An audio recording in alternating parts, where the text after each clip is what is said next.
I remember on so many occasions just waking up, going through secondary school, just in tears in the morning, just not sort of knowing why I'm alive, and just this sense of struggling to fit in, and going to school, getting in lots of trouble, really trying to become somebody and gain attention, and as a result did a whole lot of things that were damaging to myself and others.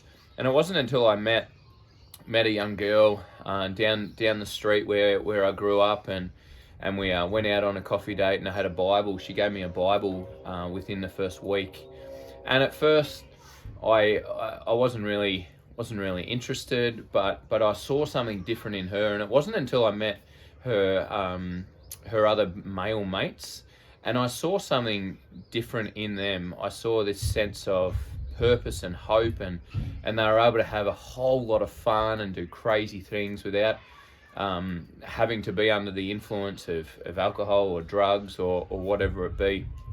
And I think that's where my eyes were really open to maybe there's more to life than what I was experiencing and seeing, and I saw it in these guys.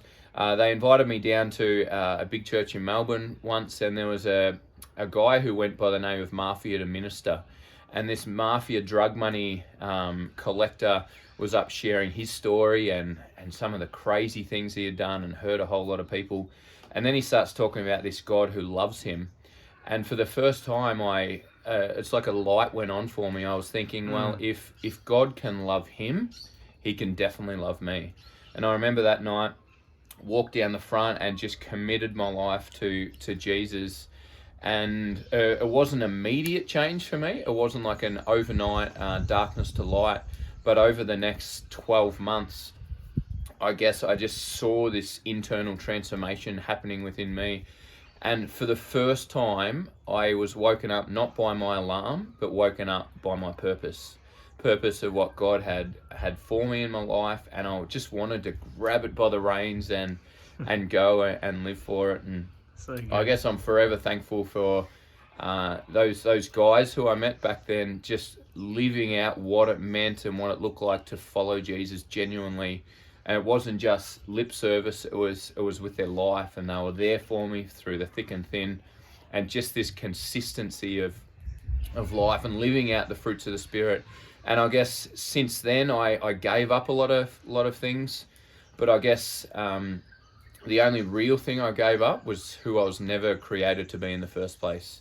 And now, knowing Jesus, he lives personally in my heart. I just follow him every day, and just, I don't know. I can't find the words to describe what it feels like to live, just knowing that I'm a child of God every single day, living with the greatest purpose, the greatest hope, the greatest sense of joy that surpasses circumstance, and I'm forever thankful. Now I'm just driven to tell everyone else about him, because he transformed my life. So good, bro. Thanks, Brocky. Cheers.